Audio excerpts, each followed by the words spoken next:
Sup, you beautiful bastards? Hope you're having a fantastic Friday. Welcome back to the Philip DeFranco Show. And if you're new here, on Fridays we do things a little bit different. I cover more viewer-requested stories from the week. I include stories that I wanted to talk about this week, but for time reasons we didn't film or we had to cut it. And so with that said, let's just jump into it. And the first thing we're going to talk about today, one of the most requested stories in the past day, and that is the craziness around President Trump and Special Counsel Robert Mueller. A report came out from the New York Times yesterday that President Trump ordered the firing of Robert Mueller, but then reportedly reversing the decision, backing down after White House counsel Don McGahn threatened to resign. This information reportedly coming from 4 people. If this is true, it's massive news. And just so we kind of understand the timeline, Donald Trump fires Comey May 9th, Deputy Attorney General Rosenstein appoints Mueller as special counsel on May 17, and then in June, reportedly, Trump orders the firing of Mueller. Now, I'm not saying it's definitively the reason, but just for the sake of understanding the timeline, on June 14, the Washington Post was reporting that Mueller was investigating Trump for possible obstruction of justice. According to this report, White House counsel Don McGahn told senior officials that firing Mueller would be catastrophic for Trump's presidency and raised questions about obstruction of justice. And reportedly, another option that Mr. Trump considered in discussions with his advisors was dismissing the Deputy Attorney General Rod J. Rosenstein and elevating the department's number 3 official, Rachel Brand, to oversee Mr. Mueller. Now, the question for many coming out of this article was, okay, is it true or is this fake news? Well, according to Fox News host Sean Hannity, this was just the New York Times trying to distract you. Clearly dismissing the failing New York Times. At this hour, the New York Times is trying to distract you. They have a story that Trump wanted Mueller fired sometime last June, and our sources, and I've checked in with many of them, they're not confirming that tonight. And the president's attorney dismissed the story and says, no comment. We're not going there. It's a good thing you're watching Fox News, which is about real news and not about bias at all. Except about 40 minutes later, Hannity had to change his tune. All right, so we have sources tonight just confirming to Ed Henry that, yeah, maybe Donald Trump wanted to fire the special counsel for conflict. Does he not have the right to raise those questions?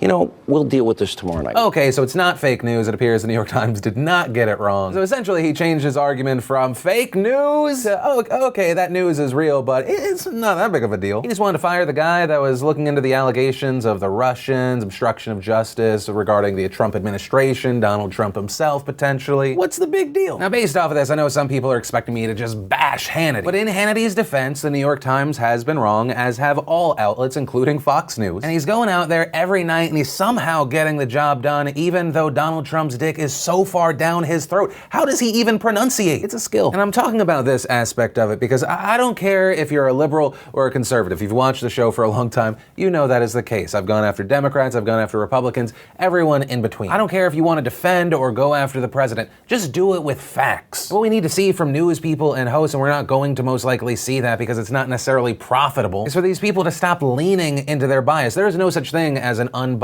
person, but at least separate. And I say that not saying I'm perfect as far as that's concerned. I try my damnedest. But how you accomplish this, or how you accomplish this more often than not, is it has to be an active effort. And I say this not because I think that Fox News, CNN, whoever is going to change, but I think that there are a lot of like-minded people. Now here's the thing. Despite even Fox News' sources, Sean Hannity's sources saying, yeah, this morning when Donald Trump was asked about this is what he said.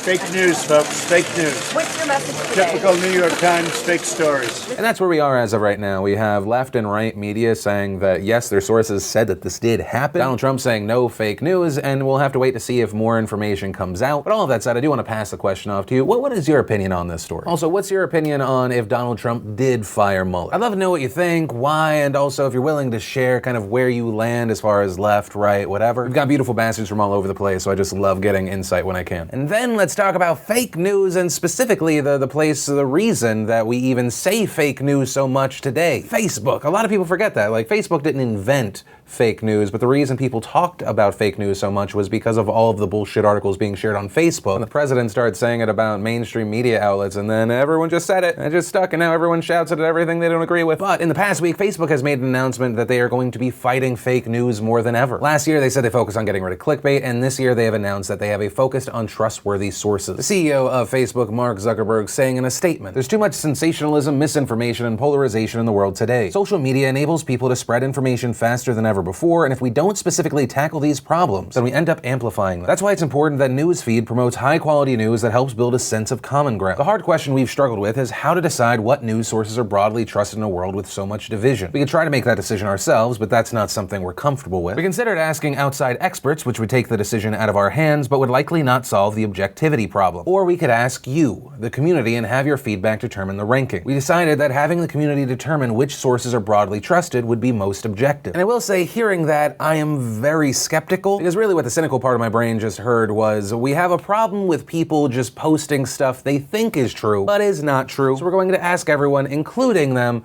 who they trust. But that said, later in the week after this announcement, we learned how Facebook was going to get all of this information. A 2-question survey asking simply, do you recognize the following websites? Yes or no? How much do you trust each of these domains? Entirely, a lot, somewhat, barely, not at all. And the response for many was, that's it? That's what's gonna solve our problem? And in response to those reactions, Adam Mosseri, Facebook's news chief, tweeted out, in defense, I understand that some people may balk at how simple a survey is, but complicated surveys can be confusing and bias signal, and meaningful patterns can emerge from broad surveys. Adding trust is one among many signals, but only applies for publishers for which we have enough data, so it doesn't yet affect most publishers. The other important thing to understand is this isn't a simple vote. We are not just valuing more publishers that a lot of people trust, but rather valuing more publishers that a lot of different types of people based on reading habits trust. And for me, it's that last note that really stands out. Because all surveys, voting online, it's very easy to vote bomb. So if Facebook does actually implement this the way that they're saying, that it depends on a variety of people based off of what they normally consume, the thing that would end up rising to the top would be news sources that let's say people that watch CNN or people that watch Fox News,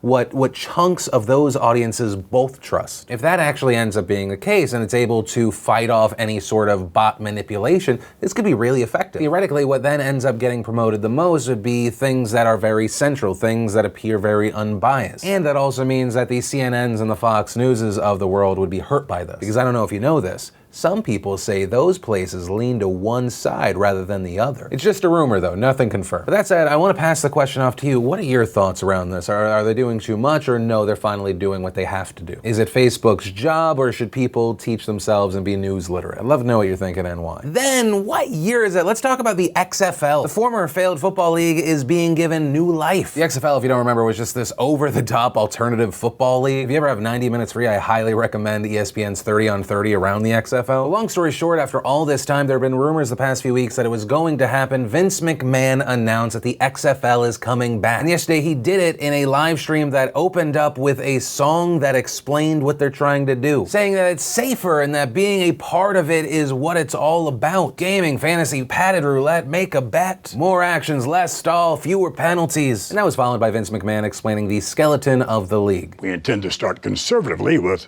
8 teams, 40-man rosters, a 10-game regular season, and postseason featuring 2 semifinals, and of course, a championship game. He also then makes this interesting note in regards to the players. As you know, there's a wealth of talented players that we can draw from, but in the XFL, the quality of the human being is going to be as important as the quality of the player. Now that matters because Johnny Football, Johnny Manziel, he of course for a little bit was the Browns quarterback. Long story short, he's not in the NFL anymore. He tweeted #XFL 2020 at Vince McMahon. Johnny was ready, and then Vince McMahon took this question and well, yeah. Will any invites be extended to players like Johnny Manziel, Tim Tebow, Colin Kaepernick? Well, I think this, that one of the things when I said the quality of human being is very important and just as important as the quality of the player, what I mean by that is you want someone who does not have any criminality whatsoever associated with them. And in the XFL, even if you have a DUI, you will not play in the XFL. So that would probably eliminate some of them, not all of them. If Tim Tebow wants to play, he could very well play. So no Johnny, if Tebow wants it, Tebow could probably have it. Also, one of the points that Vince McMahon hit on was that if it's in the rule book to stand during the national anthem, which it sounds very much like it's going to be in their rule book, if you're going to play in that league, you can't kneel. And I will say, when I first heard this news, I initially thought, well, this is going to be a failure again. But if there was ever a time and opportunity to be able to chip away at a decent chunk of the NFL's audience, or just become a competitor in their offseason, and that seems to be a large part of their strategy, there's no better time than now. You have different groups angry at the NFL because there are too many penalties. The game is slow. The NFL potentially has less and less future talent as more and more parents are not letting their kids get into the sport because it seems too dangerous. CTE, of course, a big concern on everyone's mind regarding the NFL. Also, based on the press conference, it doesn't appear that Vince McMahon is treating this as like this crazy sideshow where you're gonna have WWE talent crossing over like in the past. Vince and the WWE have also shown that they understand the many windows model, just getting their content out to the people that want to consume it on any screen possible. So there is a chance here, but it really all comes down to how they change the game. But that said, to the 20% of you that actually care about anything sports, what are your thoughts here? Do you think it's gonna work? Do you think it has a chance? Do you think it's dead on arrival? I'd love to know your thoughts on this. Then let's just knock out this story that was requested yesterday, but is also a story that's been requested for weeks. Will Oprah and should Oprah run for president in 2020? A lot of people ask me why I didn't talk about this after she gave that speech at the Golden Globes. Phil, why? And my answer to that is because I found it incredibly stupid. For the most part, a lot of people I saw excited about the prospect of an Oprah presidency were the same people going like, ugh, Donald Trump is a reality star president? Why do we have a celebrity president? But then when Oprah or Meryl Streep gives like a big speech, they're like, for president. And you know who actually agrees with me that Oprah shouldn't run for president? Oprah. In an interview she just did with InStyle magazine, she said, quote, I've always felt very secure and confident with myself in knowing what I could do and what I could not. And so it's not something that interests me. I don't have the DNA for it. Adding, I met with someone the other day who said that they would help me with a campaign. That's not for me. Like, just kind of think of how batshit crazy the whole thing is. Every 4 years, we have this popularity contest with fewer participants, fewer entrants, fewer potential winners than a singing competition on television. And if that person wins, they get the ability to shoot a nuke at someone. They can kill legislation, make far-reaching executive orders, and things that not only affect the, 323 million or however many Americans, but make decisions that affect the 7.6 billion people and growing on this planet. The winner of a popularity contest can send troops into battle for 60 days without the involvement of Congress. I mean, just think about how crazy that is. I don't think there's anyone that's qualified to be president. It just makes me think it's amazing that any of us are still alive right now. And then let's talk about this huge story around Afghanistan, the US military, and pedophiles. This week, a report came out detailing the US ignoring widespread child abuse and prostitution in Afghanistan. And if some of this is sounding familiar, that might be because this new article comes after the 2015 article from the New York Times where they wrote this massive piece. It sparked tons of outrage in the United States, and it detailed the practice of Bazi. Now, the question that some of you probably have right now is, what is Bazi? Well, Bazi is this practice that has been around for hundreds of years in Central Asian countries. It's really only practiced now in Afghanistan and tribal regions of Pakistan. The practice is considered an open secret within Afghan society. It is widespread. It is well known.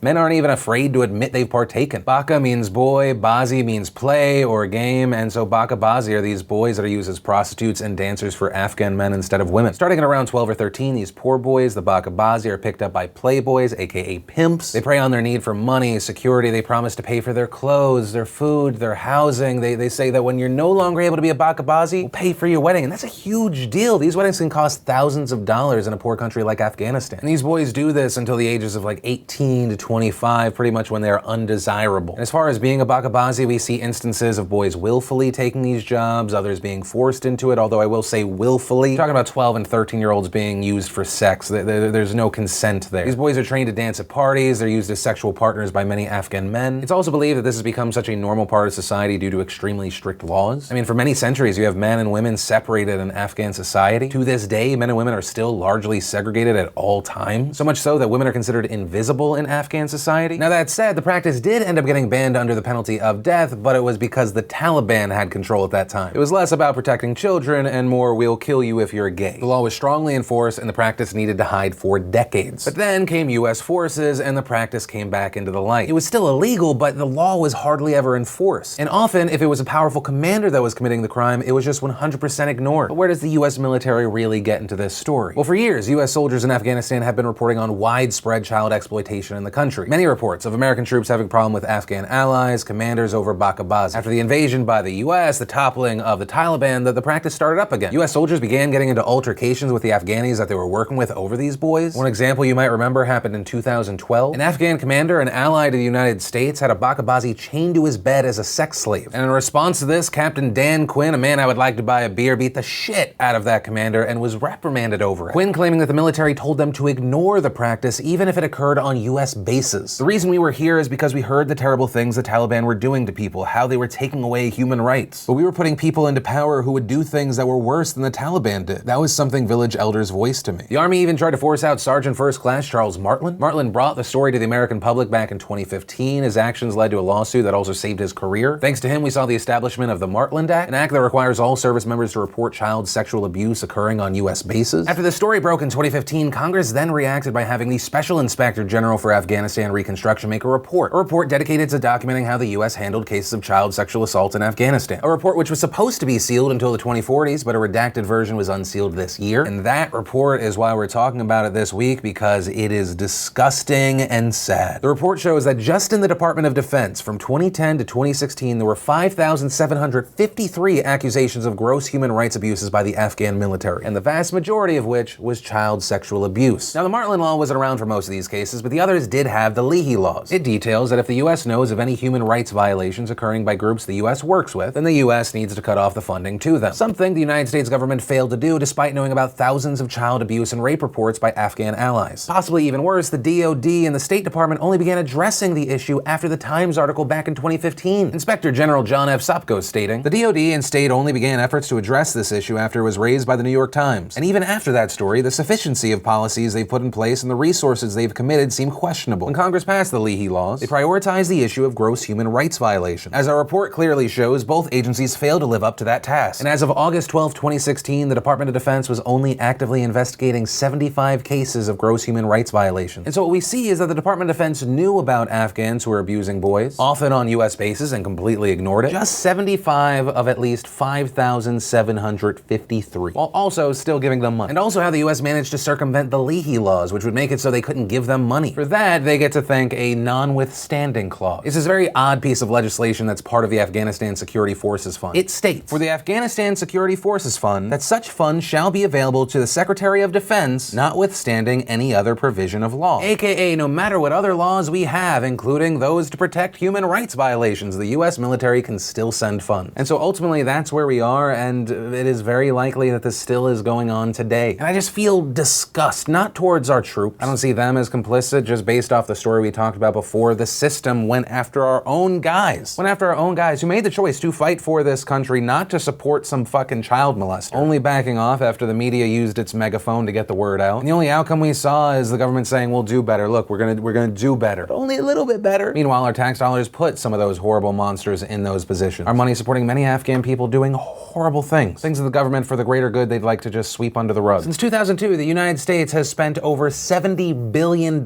financing Afghan security forces. I guess the main point that I'm trying to get to is that I really wish that we had more Quinns and Martlands out in the world and in our government, rather than the enablers of child rape who would rather just sweep our allies' crimes under the rug. And that's where I'm going to end today's show. And remember, if you liked this video, like what I'm trying to do on this channel, hit that like button. If you're new here, hit that subscribe button. Make sure you don't miss these daily weekday videos, which actually, if you did miss the last show, you want to catch up, click or tap right there to watch that. Or if you want to watch today's brand new behind the scenes vlog, we post them Monday, Wednesday, Friday, click or tap right there to watch that. But that said, of course, as always, my name's Philip DeFranco. You've just been filled in. I love yo faces, and I'll see you Monday.